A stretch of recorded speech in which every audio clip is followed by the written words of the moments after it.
Fala, meu povo, aqui é o George Paradella. Nós estamos dando início a mais um podcast convergente. Hoje nós vamos falar sobre espiritualidade, principalmente sobre a vivência da espiritualidade nesses tempos de pandemia, nesses tempos de isolamento, de distanciamento social. Para esse papo maravilhoso, a gente convidou aqui o bispo Adriel, que tem uma experiência vasta nessa área e, além disso, é um grande amigo da nossa família aqui, da nossa casa.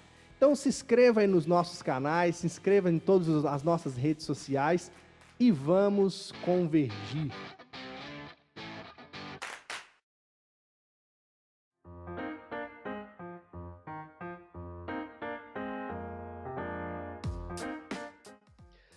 Bispo, boa noite, boa tarde, bom dia, porque depende do horário que as pessoas vão ouvir ou assistir esse podcast. Muito bom ter o senhor aqui no nosso espaço, viu? Obrigado pelo seu tempo cedido para nós. A alegria é minha em poder estar com você dentro de um tema tão importante, né, para a nossa vivência cristã, que é exatamente a importância da espiritualidade. Esperamos que esse momento possa edificar tantas pessoas que estarão aí conectadas conosco, ouvindo este desafio, a importância da vivência da espiritualidade. Portanto, minha palavra de saudação a você e a todos vocês que estão ligados conosco.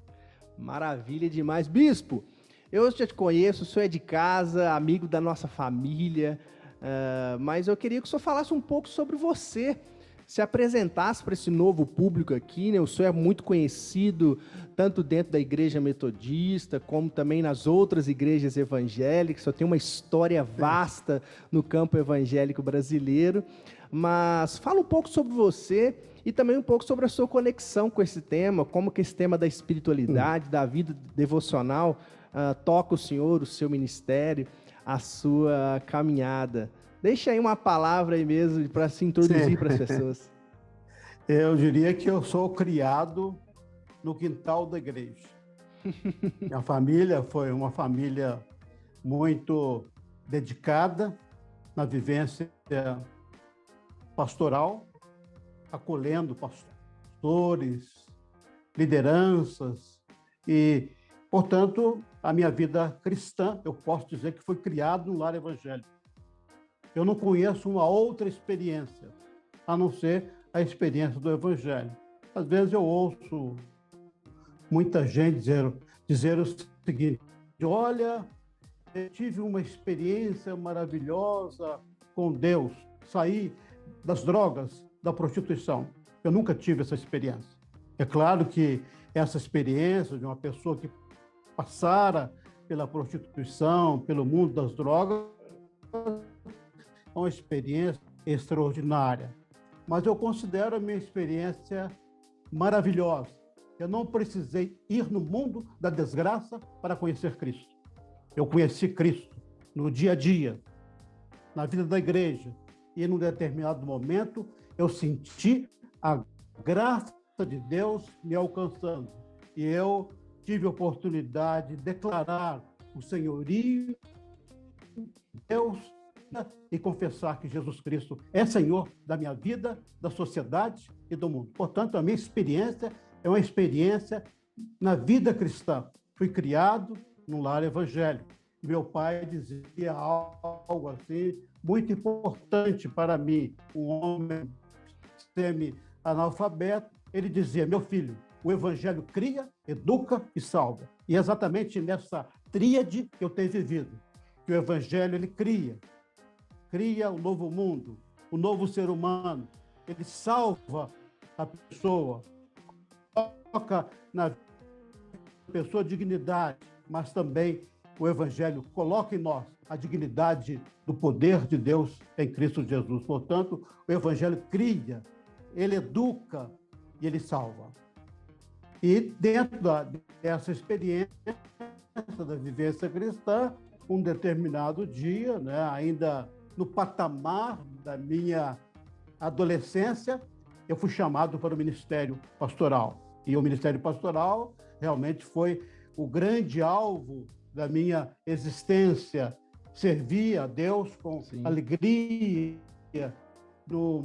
na atividade pastoral, e tive o privilégio de exercer durante quase 30 anos o ministério episcopal da Igreja Metodista. Portanto, com alegria, nós podemos declarar que o Evangelho, de fato, é o poder de Deus para a salvação de todo aquele que nele crê. Tem servido a igreja na área pastoral e nos últimos tempos eu tenho dedicado um tempo maior na área da espiritualidade, na vivência da espiritualidade. Inclusive, servi no cenáculo durante um período de quase 5 anos, esse devocionário, que é muito conhecido, que tem por objetivo o fortalecimento da vivência espiritual. Maravilha! Eu queria que a gente pegasse esse tema do No Cenáculo, porque o senhor contou um pouco da sua história, trajetória do episcopado, sua conversão, sua experiência com Deus, sua experiência, sua espiritualidade, sua conexão com isso. Mas uma coisa também que quando eu falo de você, eu lembro de você, me vem à mente o No Cenáculo, porque nos últimos anos aí o senhor esteve envolvido diretamente, tanto na parte administrativa, de divulgação, de cuidado do No Cenáculo. É algo muito importante para o senhor, o No Cenáculo. Fala um pouco do No Cenáculo para a gente também, um pouco da história do No Cenáculo e da sua conexão com ele. É um devocionário aí de anos e anos, de alcance mundial. Fala um pouquinho, introduz para os nossos ouvintes aí um pouco sobre o No Cenáculo. Como eu coloquei, o cenáculo é um guia de devoção. É um instrumento que tem 3 grandes desafios. O primeiro desafio é a edificação. Sim. É um instrumento de edificação. Ele edifica, ele coloca em nós os valores do Evangelho. Isso é importante. Ele ensina a caminhar nos passos da vida cristã, através de testemunhos diversos no mundo inteiro.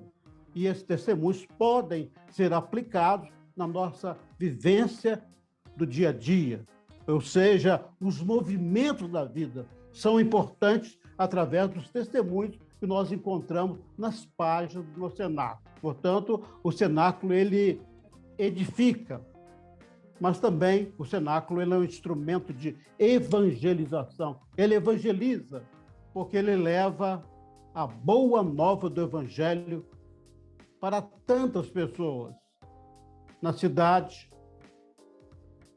nas penitenciárias, nos hospitais. Verdade. E eu estava na cidade de São Paulo, num determinado dia, e eu recebi uma ligação telefônica. Alguém que estava na Avenida Paulista, a avenida mais importante da cidade de São Paulo. E a ligação foi na seguinte direção: ore por mim, porque eu quero acabar com a minha vida. E eu encontrei o No Cenáculo aqui na Paulista. Portanto, é um instrumento de evangelização. Quantas pessoas têm sido alcançadas pela instrumentalidade das páginas do No Cenáculo?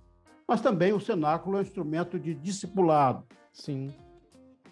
Ou seja, nós compartilhamos a fé uns com os outros, através das histórias que nós encontramos no cenáculo. É um instrumento de discipulado. Inclusive, todas as quartas-feiras, o cenáculo tem um roteiro. Após o estudo da mensagem, há um roteiro para o compartilhamento da fé. Sim. Portanto, o cenáculo é um instrumento de edificação, de evangelização e também de discipulado. Ele discipula, ele aponta a graça de Deus na vida das pessoas e nós testemunhamos o amor de Deus. Portanto, o cenáculo, ele faz parte da minha existência. Eu tive o privilégio de coordenar, ser o editor nacional do cenáculo por um período de 5 anos. E esse testemunho embora saindo como editor do No Cenáculo, o Cenáculo continua na minha vida. Então só foi 5 anos editor, né? Mas o No Cenáculo existe há mais de 80 anos no mundo. No Brasil já tem 80 anos ou no mundo todo? 82 no Brasil. No mundo só no todo, Brasil? Só no Brasil tem 82 anos. No mundo inteiro deve estar com 86 anos. Uau, Se sensacional. não me falha a memória. Sensacional. E maravilhoso, assim, o No Cenáculo, desde que eu sou criança, ele está presente na minha casa. Eu lembro meu pai, também pastor metodista, inúmeras vezes conduzindo ali um tempo de devocional na nossa casa, na nossa família, com o No Cenáculo. É esse instrumento, né? Esse auxílio e esse estímulo para o alimentar da nossa espiritualidade, da nossa devoção. Nesse momento, né, Bispo, que a gente está enfrentando essa pandemia, que a gente está sendo forçado, né, a ficar em casa, e por uma causa justa, o No Cenáculo ele tem esse papel fundamental, importante, de realmente aquecer nos nossos corações a espiritualidade, porque é muito importante, né? E eu quero ouvir do senhor também, Bispo. Achei lindo esse testemunho dessa pessoa que achou ali o No Cenáculo na Paulista, enfrentando um momento ali de luta, né, com a própria vida. Mas eu queria ouvir mais do senhor também sobre a importância da espiritualidade, porque nesse exemplo que o senhor deu, nessa história que o senhor contou, já demonstra para nós que realmente o No Cenáculo e o alimento da espiritualidade ele pode salvar a nossa vida, né? Pode salvar uma vida. Mas fala pra gente, assim, na sua visão, na sua experiência, na sua caminhada como bispo, como pastor, a importância da espiritualidade, da vida de devoção para o nosso dia a dia. Antes de falar um pouquinho sobre a espiritualidade, eu vou passar uma outra experiência. Na cidade de Sorocaba, nós temos uma rede de padarias muito importante. E o dono desta padaria, dessa rede, é um membro da Igreja Metodista em Sorocaba. E ele tem uma rotina. Todos os dias, né, pela manhã, as pessoas vão tomar café. Em São Paulo isso é muito comum, você passou por essa experiência. Sim. As padarias de São Paulo, maravilhosas. Padaria, né? O paulista, o paulistano, gosta de uma padaria para tomar um café. Parece mais uma lanchonete, quente, né? O pão na chapa, né? Então, essa experiência é muito interessante na cidade de São Paulo e também em todo o estado de São Paulo. A experiência com a padaria. E um determinado dia, uma pessoa que estava tomando seu café, encontrou o No Cenáculo. A mensagem do dia. E a mensagem do dia falava sobre suicídio. Né? Que uma pessoa estava se preparando para o suicídio. E naquele momento, essa pessoa que estava lendo o No Cenáculo também estava se preparando para o suicídio. Nossa. E ele levantou-se, foi até o dono da padaria e contou a sua experiência. E a partir dessa experiência, o primeiro momento da preparação da mesa é colocar exatamente a mensagem do cenáculo durante o dia. E o dono da padaria, que é um metodista, ele diz que várias pessoas contaram a mesma experiência com relação ao suicídio. Portanto, o cenáculo ele chega porque ele fala sobre os movimentos da nossa existência. Conta a experiência de outras pessoas. E essas experiências são importantes para o nosso crescimento espiritual, para conhecermos mais de perto a pessoa maravilhosa do Senhor Jesus, que é o caminho, a verdade e a vida. A gente pode falar especificamente sobre assim, os desafios e as dificuldades assim, para a gente desenvolver a prática devocional diariamente, alimentar essa espiritualidade. A gente sabe que esse momento traz para nós inúmeras dificuldades, né? Esse tempo que a gente está vivendo desperta problemas emocionais, tem despertado problemas na vida emocional, de ansiedade, de angústia nesse tempo. As incertezas desse momento gera isso, né? E qual a importância disso nesse momento, assim, porque a gente enfrenta um tempo desafiador para o alimentar da vida espiritual, da vida com Deus, mas a gente pode encontrar nesses desafios também oportunidades, né? Você concorda comigo? Que podem ser oportunidades da gente aquecer, né? Ter mais tempo com a nossa casa, ter mais tempo com o nosso cônjuge, com os nossos filhos, colocar isso como uma rotina no nosso dia a dia mesmo, né? Como é que o senhor percebe isso? Sim, eu acho que a primeira coisa que a gente tem que analisar é com relação à religiosidade. E eu tenho colocado várias vezes, né, nas minhas falas, que a religiosidade ela está em alta. Uhum. Ela está presente, especialmente neste tempo que nós estamos vivendo, as pessoas estão buscando, de uma forma ou de outra, uma palavra de conforto, uma palavra de orientação diante da pandemia, este momento tão dramático que nós estamos vivendo. Então, a religiosidade ela está em alta. No entanto, a fé cristã vive uma profunda crise de significado. É verdade. Eu creio que esse é o grande desafio. A religiosidade ela está no macro, né? Mas a vivência da espiritualidade cristã está vivendo uma profunda crise de significado. Então, a nossa espiritualidade se fundamenta em Cristo e na sua palavra. Esse é o grande desafio. E a partir desta vivência que nós sempre colocamos, que é a oração, compartilhar da palavra de Deus, o convívio, nós precisamos crescer na graça e no conhecimento do Evangelho. A espiritualidade, ela precisa ser nutrida. E aqui entra um ponto muito importante que nós temos que destacar.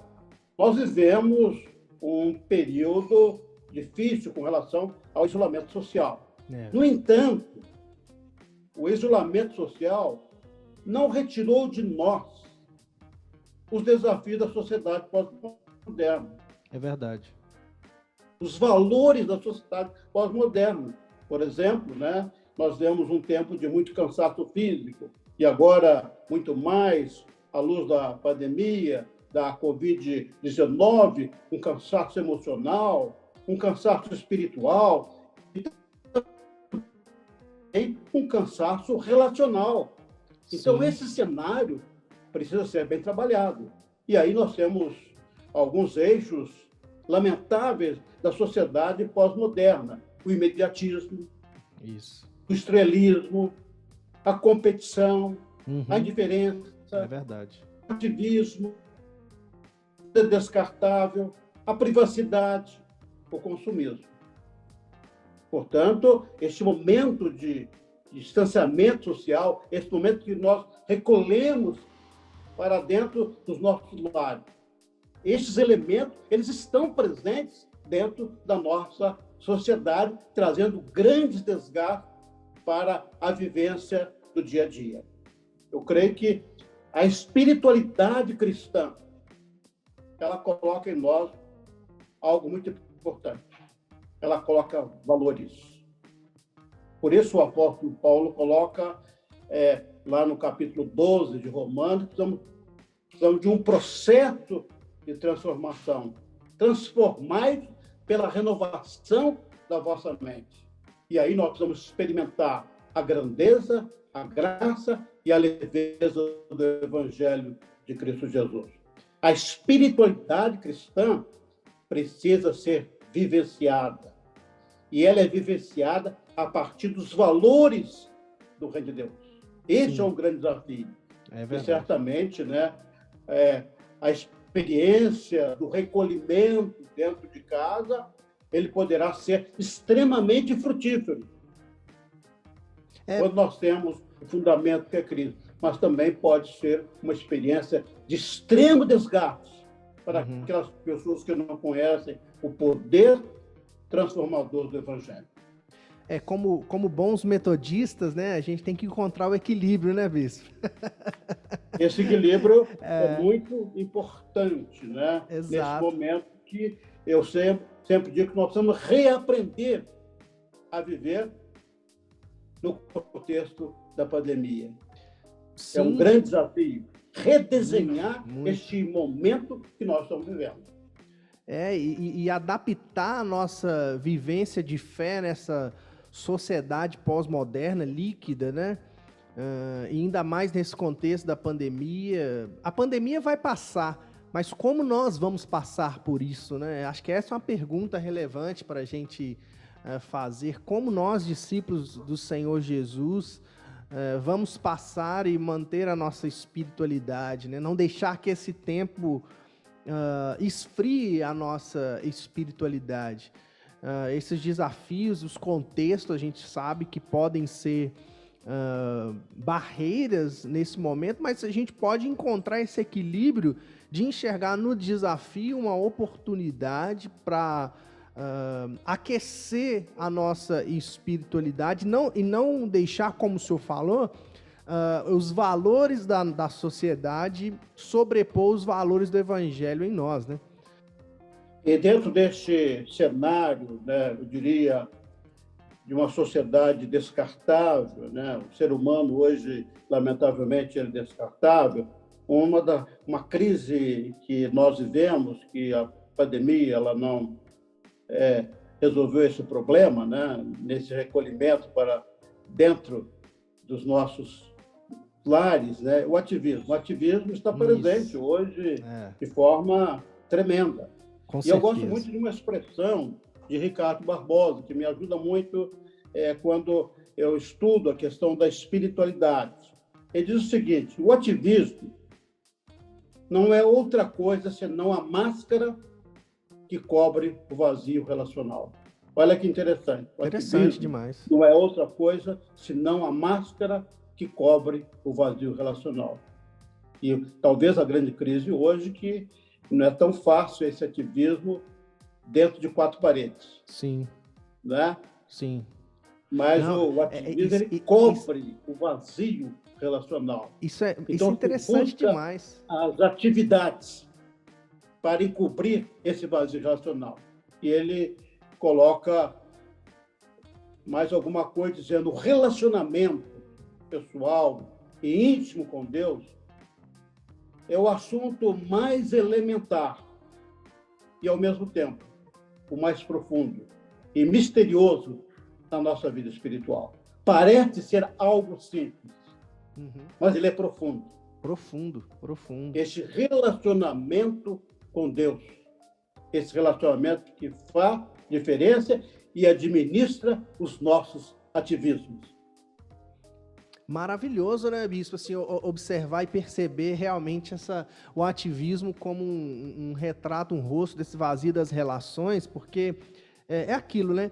Isso esvazia a nossa relação com Deus, que é esse processo de espiritualidade, mas também vai esvaziando a nossa relação com o próximo, né? Porque, não sei se o senhor acompanhou, no começo da pandemia, no desenvolver, a gente percebeu um aumento muito grande de divórcios, por exemplo, que é um retrato desse desgaste das relações, né? Então, a gente percebe como que o ativismo pode ser realmente esse rosto desse vazio das relações, e na pandemia isso se intensificou, né? A gente se esconde no ativismo porque não quer ter esse desgaste, esse esforço, porque toda relação requer um esforço, né? A nossa relação com Deus também não é diferente, é preciso essa comunicação, esse desenvolver da relação com Deus, da intimidade com o Senhor Jesus, e se a gente deixa esse processo se esfriar, a gente acaba sendo ativistas religiosos, a gente pode fazer um monte de coisa na nossa religião, mas não ter um relacionamento íntimo e uma espiritualidade profunda com Deus. Isso é sério, né? Isso é um ponto... É muito sério. Porque quando você está dentro de casa, você tira as máscaras. Exato. Quando você sai, você coloca as máscaras. Exato. Esse é um grande desafio. E ainda nessa linha de pensamento do Ricardo Barbosa, né, ele coloca que, em parte, essa crise que vivemos tem as suas raízes nos afetos. E ele diz que as transformações que a civilização moderna vem experimentando nesses últimos anos têm provocado mudanças, muitas vezes não percebidas por nós, e que afetam profundamente nossas estruturas comunitárias e relacionais. Eu gosto muito dessa colocação, que hoje, sem dúvida alguma, você colocou muito bem, né?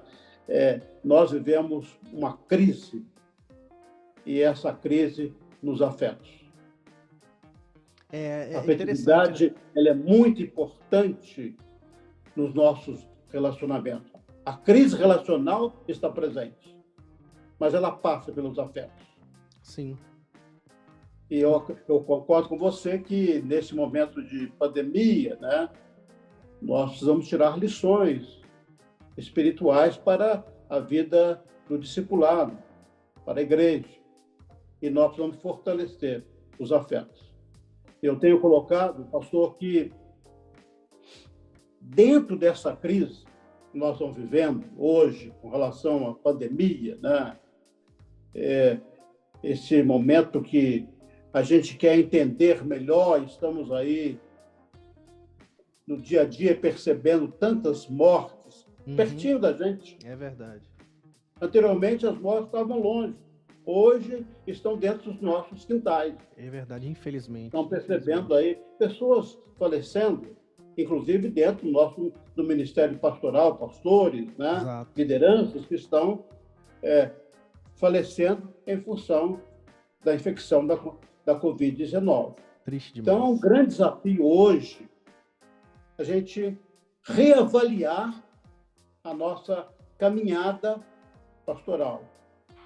E essa reavaliação, ela tem que ser realizada a partir do contexto que nós vivemos. No entanto, há duas coisas importantes que você tem que levar em consideração. Primeiro, que a missão ela é intocável.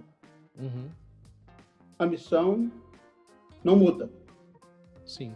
Mesmo diante do quadro que nós estamos vivendo. A missão é de Deus. Verdade. E, ao contrário, nesse momento, vamos fortalecer a missão,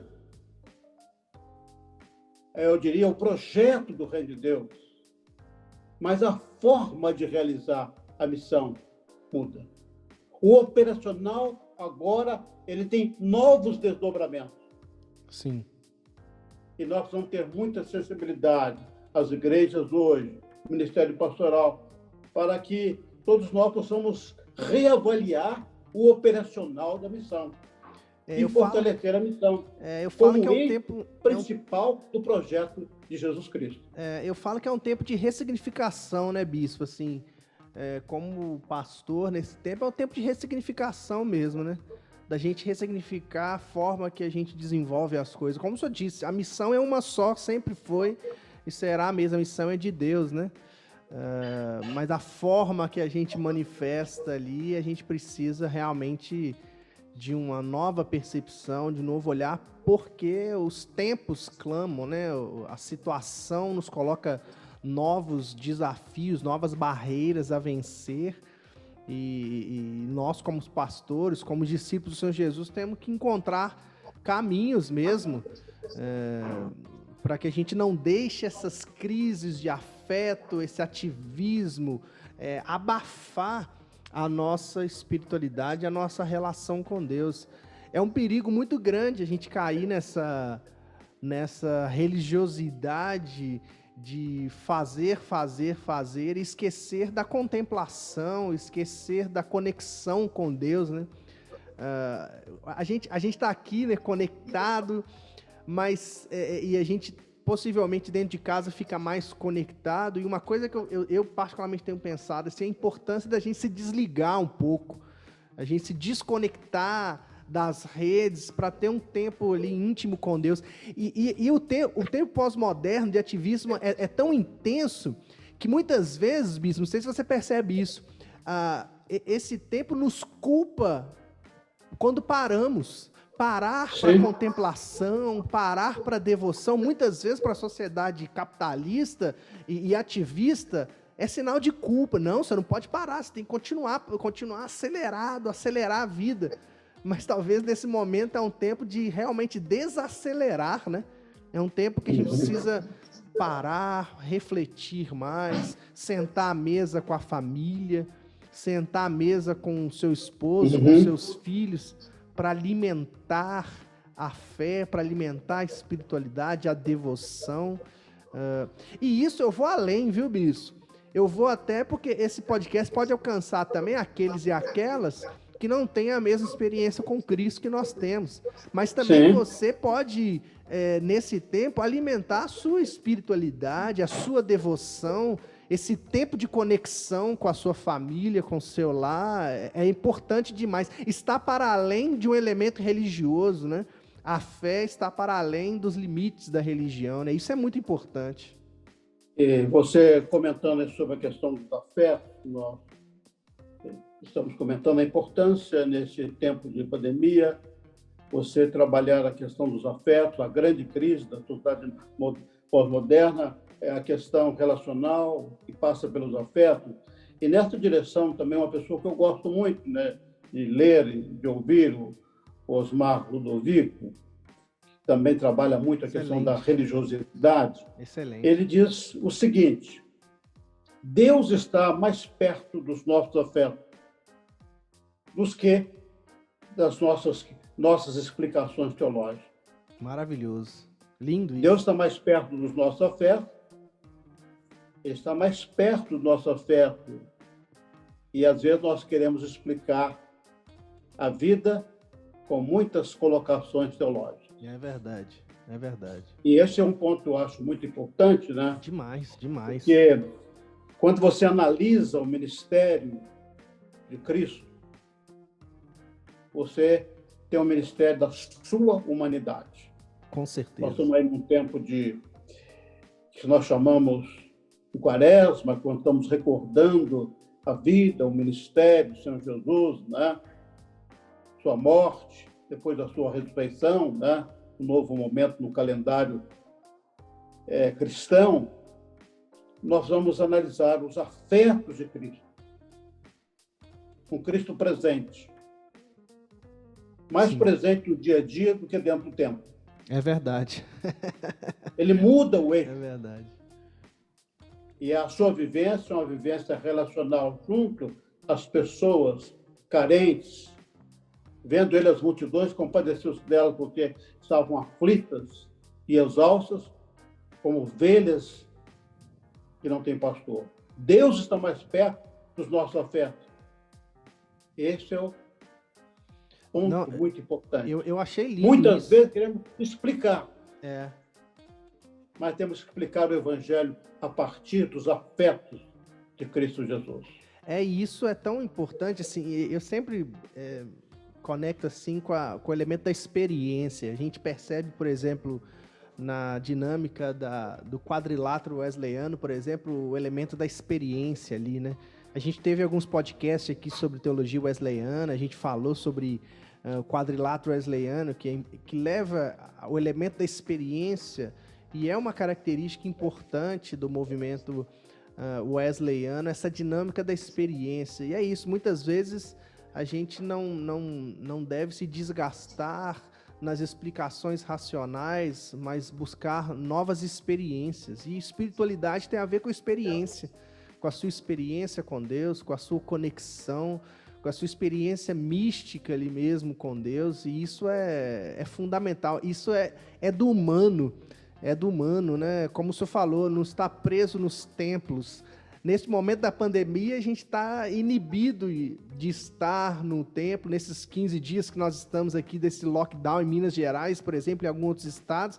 os cultos não estão podendo ser realizados presencialmente, mas a espiritualidade, ela está sempre disponível para que a gente possa desenvolver, porque a nossa fé, essa dinâmica da experiência, está para além dos templos. E isso é lindo, a gente reafirmar isso, porque parece óbvio, né, bispo? Mas o óbvio tem que ser dito, né? Porque muitas vezes a gente esquece do óbvio para a nossa vida, né? É importante destacar também que, dentro da nossa experiência de fé, nós reafirmamos a nossa confiança na ação do Espírito Santo de Deus. Exatamente. Esse é o grande desafio. Deus vai além da pandemia. Exatamente. O Espírito Santo de Deus tem agido de forma extraordinária através, diria, das redes sociais. Sim, muito, Isso é muito. importante. Muito. O Evangelho chegando eu diria, aquilo que cumpre em Atos, capítulo 1, versículo 8, né? Até os confins do mundo. Exatamente. Hoje, um pastor ou uma pastora, né, um líder, pode ser pastor de gente lá no continente asiático. Exatamente. Então, mudou também a configuração de igreja hoje. Com certeza. Ela vai além do local. Sim. Eu gosto daquela ideia do glocal, né? Eu não sei se você já ouviu esse termo, glocal, que é a ideia de ser global, mas vivendo na sua realidade local, né? Essa junção da palavra global e local. Interessante, né? Essa ideia de ter uma vivência da igreja de forma glocal, que a gente tem que pensar no global, mas vivenciar ali a experiência, a relação de forma local. Nós, como igreja local, aqui na Igreja Metodista no Kennedy, como liderança, a gente decidiu que a gente queria investir nessas dinâmicas de live, para que mesmo após esse período de pandemia, a gente continue transmitindo as nossas atividades, os nossos sermões, o nosso tempo de louvor, para que isso alcance vidas que com a nossa presença ali física, talvez a gente não alcançaria, porque estão em outras cidades, outros lugares, outros países, e realmente é uma forma da gente se ressignificar e reencontrar caminhos para a nossa espiritualidade. Que Deus nos ajude nesse processo, né? Que Deus nos ajude nesse processo, né? Que Deus nos dê graça, que o Espírito Santo dele ali nos conduza e sopre ali a direção para o caminho certo. Mas, bispo, já caminhando aqui para um terceiro momento, um momento aqui, esse segundo bloco de desenvolvimento aqui, aprofundamento, foi bem legal, foi muito boas colocações que o senhor trouxe, mas eu acho que para finalizar, a gente falou sobre as crises, os desafios, né? A crise relacional, a crise de afeto, a importância de valorizar a experiência, assim, né? A gente poderia concluir esse momento aqui sugerindo para o nosso ouvinte assim, caminhos, né? Caminhos para o desenvolvimento da espiritualidade, da vida devocional de forma saudável. Não sei se você já leu aquele livro, né? Espiritualidade Emocionalmente Saudável. É um livro que me edificou muito, assim, me inspirou muito a pensar muito sobre essa vivência da espiritualidade de forma saudável. Porque existem espiritualidades que, infelizmente, podem nos adoecer. Isso é importante ser dito, né?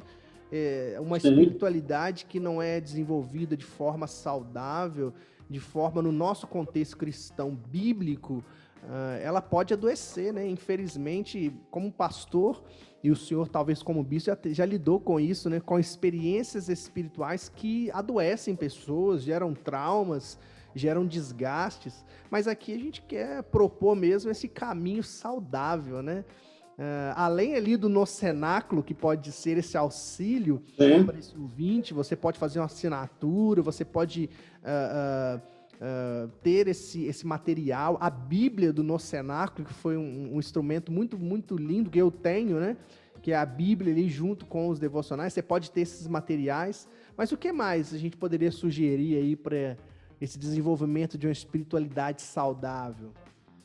Eu creio que esse é um ponto importante neste rápido encontro, né? Apontar algumas pistas importantes para o desenvolvimento de uma vida espiritual saudável, né? Isso. Eu creio que quem está em Cristo sempre é saudável, né? Eu acho que esse é o grande desafio, né? Boa. Cristo traz vida, alegria, paz, Amém, conforto. verdade. e perspectiva, porque o Cristo que nós vivemos, né, não é apenas um Cristo humano, é importante, nós destacamos, mas é um Cristo que tem um projeto de vida, que a nossa vida tem um significado muito importante a partir da ressurreição. A ressurreição, ela já começa quando a gente aceita Cristo como único e eterno Salvador. E aqui eu destaco duas ou três coisas dentro desta visão, dentro desse bate-papo que estamos fazendo. Há um autor que eu gosto muito, Todd Hunter, ele passa para nós um projeto de espiritualidade através de alguns desafios. Ele diz assim que crer sem amar destrói vidas e transforma os melhores credos em armas de opressão. Uau, forte isso. O grande desafio é o desafio exatamente de uma vida cristã que possa dar sentido ao nossa profissão de fé. Crer no Evangelho implica em amar. Esse é um grande desafio para nós, que nós temos que repensar constantemente o desafio da nossa vida cristã. Precisamos viver uma vida devocional abundante. E você citou aí, né, a Bíblia do nosso cenáculo, mas também, recentemente, a Sociedade Bíblica do Brasil, juntamente com a Angular Editora, a Faculdade de Teologia, sob a direção da Sociedade Bíblica do Brasil, foi lançada a Bíblia de John Wesley, Bíblia Estudo de John Wesley. Isso. Eu gravei um episódio com o Helmut sobre a Bíblia de Estudo, depois vou te enviar. É interessante que a experiência de Wesley, na sua vida espiritual, que é um modelo de vida espiritual para nós, uma vida criativa, saudável, né? Não doentia, nós temos muita espiritualidade doentia, nós encontramos um selo da espiritualidade de Wesley. Sim. Esse selo, podemos resumir a vivência de Wesley, ele tem 3 verbos importantes: creia, ame e obedeça. Sim. Estes são os 3 desafios da vivência de uma espiritualidade saudável. Crer. Isso é importante. Se creres, verás a glória de Deus. A vida cristã tem a fonte na graça de Deus. Precisamos crer na graça de Deus. Que essa graça, ela restaura, ela muda. O fundamento que é Cristo coloca em nós valores do reino de Deus. Coloca sentido na nossa vida no hoje e também no amanhã. Reconstrói em nós a esperança do reino de Deus e do Evangelho. Então, crer no Evangelho, porque o Evangelho é o poder de Deus para a salvação de todo aquele que nele crê. Mas precisamos também amar. Ame. E o grande desafio do Evangelho passa pelo amor de Deus. Sim. O amor de Deus nos constrange. O amor de Deus, ele precisa ser derramado nos nossos corações pela ação do Espírito Santo. Então, a religiosidade está em uma profunda crise. Mas a espiritualidade cristã passa pela dinâmica do amor de Deus. Olha que esse amor que nos constrange. Sim. Esse amor de Deus que precisa desembocar em ações concretas no dia a dia que nós estamos vivendo. É verdade. O momento que nós estamos vivendo é uma oportunidade muito grande para a gente demonstrar na prática o amor de Deus.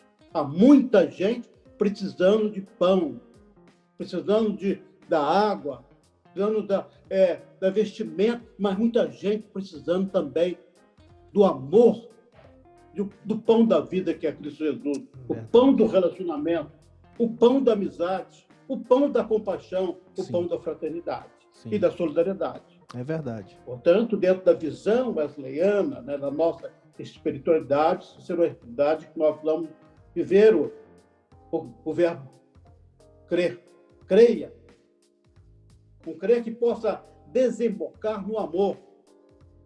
E, finalmente, dentro desta tríade wesleyana, uma vivência que precisamos obedecer. Obedecer a Deus. Sim. Há tanta confusão dentro da sociedade que nós vivemos, tantos falatórios. Demais. Nós precisamos obedecer. O que Deus está falando para nós? É verdade. Quais os sinais da graça de Deus à luz da pandemia? Uhum. Crer. Creia, ame e obedeça. E aqui é importante a gente levar em consideração os princípios do Evangelho. E ainda dentro dessa visão da espiritualidade, né, o autor que eu citei, Paul de Huber, ele diz que nós vamos, na nossa vida cristã, na nossa vida devocional, precisamos fazer também 3 coisas. Ele cita crer, fazer e viver. Vamos crer. Precisa ser prático, né? A nossa crença tem que ser prática, né? Exatamente. Fazer não por fazer, mas fazer dando sentido aos nossos atos. Exato. Mas viver integralmente os valores do Evangelho de Cristo Jesus. Por isso ele diz, crer sem amar destrói vidas e transforma os melhores credos em armas de proteção. E aqui, encerrando, é claro que nós precisamos destacar a importância da oração. A oração precisa dar significado à nossa vida.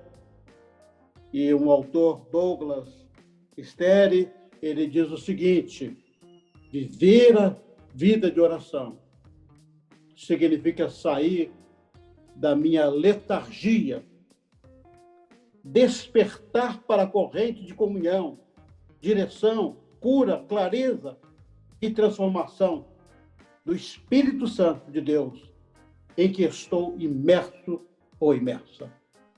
Então, uma vida de oração é uma vida que nós saímos da letargia, do comodismo. E no nosso clamor, nós encontramos a voz de Deus para os passos da nossa existência. E aí, finalizando, né, eu diria que a nossa espiritualidade, a espiritualidade metodista, ela leva em consideração,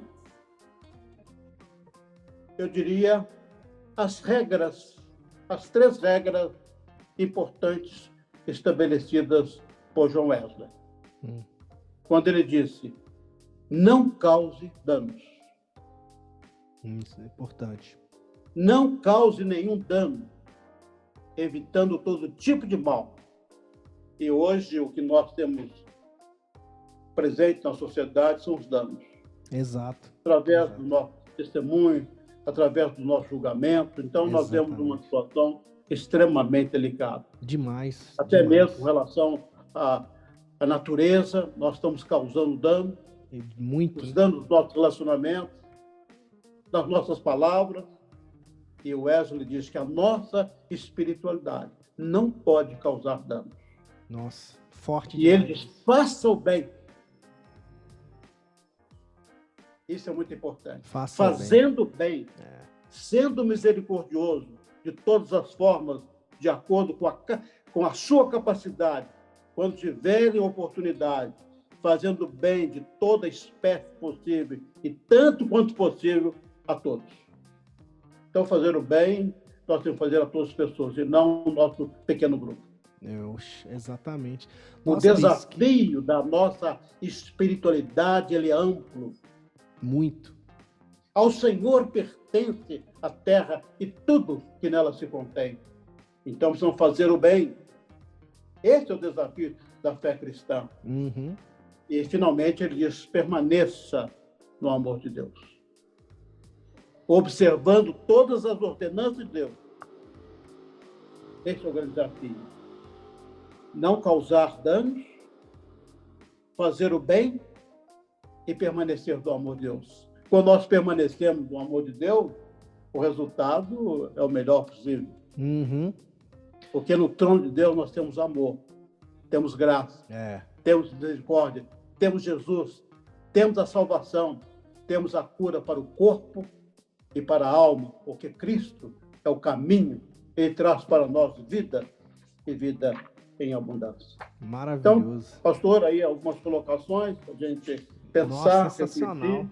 Sensacional. E futuramente podemos ter outros momentos, né? Com certeza. Esse tema religiosidade, né, especialmente a espiritualidade cristã, tem uma grande ressonância numa sociedade tão seca como a nossa. Vamos dar sabor, vamos ser sal da terra. É verdade, sal da terra, boa, dá sabor. A nossa espiritualidade tem que dar realmente, tem que salgar o mundo, né? Dar sabor à vida, né? Eu achei linda essa direção final que o senhor trouxe, bispo, porque a gente precisa mesmo, na nossa espiritualidade, crer com amor, né? Esse é o ponto-chave, né? Eu acho que seria o resumo de tudo, né? Crer com amor para que a nossa espiritualidade, a nossa crença não seja um elemento de opressão. Que Deus, assim, e o Espírito Santo dele nos ajude, né?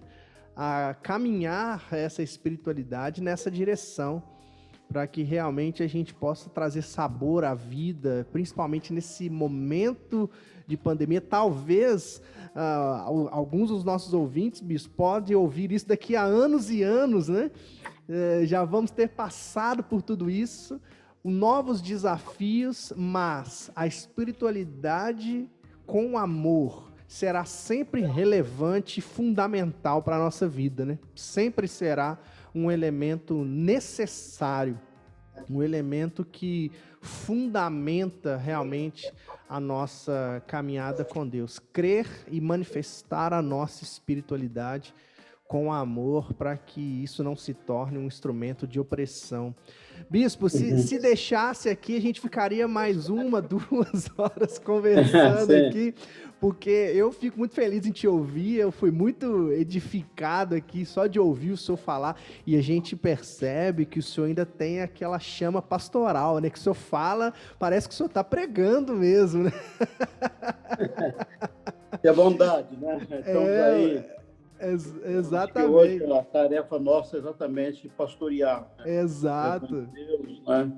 Hoje as pessoas precisam ser pastoreadas. Exatamente. Eu tenho dito assim em algumas falas, né, que hoje no mundo nós vivemos, até mesmo na igreja nós temos muita estrutura, mas nós precisamos sair dessa estrutura. Exato. Precisamos de mais arquitetura. Lindo isso, hein? Verdade. Precisamos de mais beleza. Verdade.